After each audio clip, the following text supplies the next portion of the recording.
Hello, in this video we're going to go over two data structures called stacks and queues.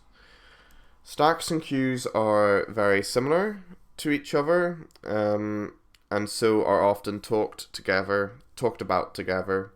They share these similarities, so stacks and queues are dynamic, mutable, limited access data structures. So I'll go over what those mean. So dynamic means there's no fixed size to a stack or a queue. They are mutable, which means their contents can be edited, deleted, or moved.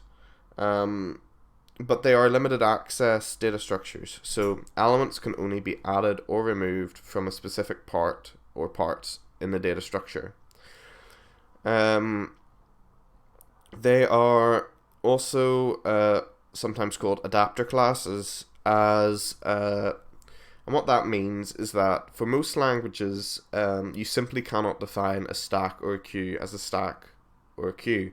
You have to first define a list or an array and then apply the limitations of a stack and a queue upon that list or array. So now that we've gone over what the commonalities of stacks and queues are, we're going to go on to a couple of terms that are associated with both a stack and a queue. The first term is push, and that's simply referring to command or action of adding an element to the stack or queue.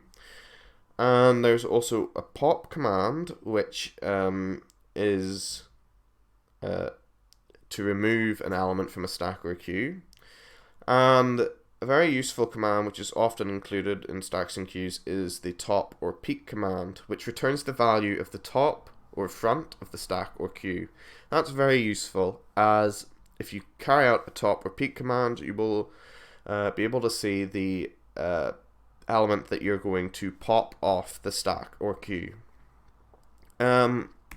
So stacks are last in, first out data structures, and they only use a single pointer, which points to the last element in the stack. It is incremented when an element is pushed onto the stack and is decremented when an element is popped off the stack.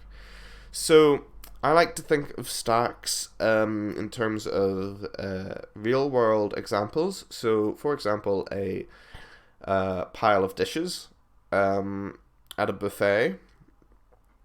You go up to the buffet and you take a plate from the stack. You're not going to take a plate from the middle of the stack. You're going to take a plate from the top of the stack. So you're going to pop off a plate off the stack. That plate will have been the last plate to be put onto the stack. So that's why stacks are called last in, first out data structures. Okay, and I've also got another real world example, and in this example it's a stack of books. And in this example we're going to look at how you search through a stack, and also how you repopulate a stack. So the stack of books is created, so the stack is instanced, and as you can see, we are searching for the book Golden Palace. So the first thing we do, since a stack is not a direct access or random access data structure, we cannot simply go to the bottom of the stack to retrieve the Golden Palace book. We're going to have to sequentially search through the stack itself. So as you can see, we've got our stack of books and we're searching for the Golden Palace, and we're going to pop off the top or last element in the stack. And as you can see, we've popped it off, and the pointer has decremented, so now it now points to the top of the stack, the new top of the stack, I should say. So we've popped that piece of data off. It's the element off. It is no longer part of the stack once it's been popped off. And we're going to examine it, and we can see that the title is incorrect. We're looking for the Golden Palace. So the green book will be discarded. It is now no longer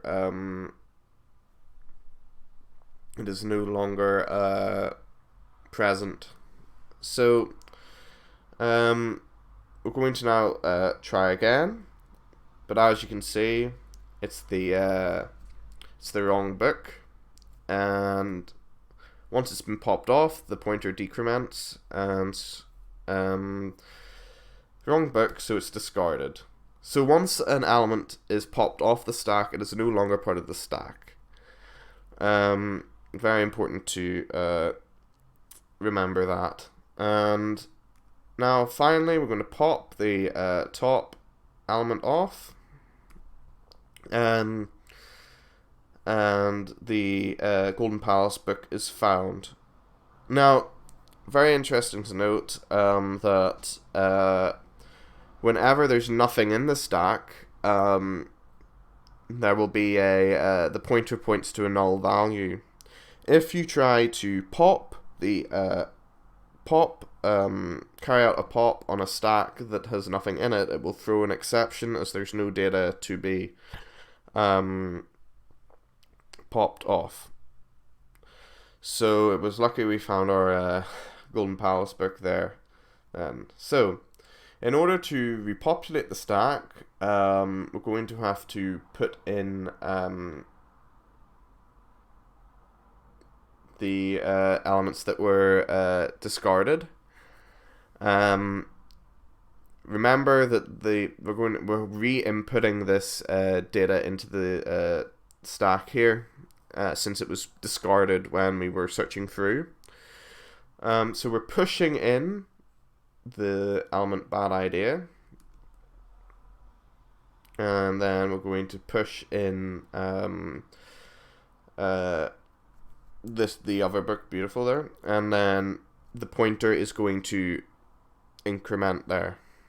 So you're probably wondering, well, what's the point in a stack if we can't directly access elements from the data structure? And this is why these are the uses for stacks. Reversing a string is much easier to do using a stack. Stacks are commonly used in the back button on a browser. So if you go to different websites and then you click the back button, you're essentially you're popping off the site you're on, and you're returning to the top of the stack there. So, and the last use is calculations in computers are often done using a technique known as the reverse Polish, which uses stacks. But I won't go into that. But essentially, that is how computers carry out their calculations using BODMAS and such. And stacks aren't really commonly, they're not as common as lists or arrays, because of course you can directly access elements, lists or array, and they're also, lists and arrays are also less complicated to code and program in, but for some processes the stacks are useful. So we're now going to move on to queues. So queues are first in, first out data structures, and they use two pointers, one for the front and one for the end of the queue. And you can see the contrast between a stack and a queue, as a stack is a last in, first out data structure, whilst a queue is a first in, first out data structure. And also the queue uses 2 pointers, whilst a stack only uses 1. So again, it's very easy to think of these data structures in real life. So for example, there's a queue for the ATM. We've got Jane, Jill, and Jack in our queue.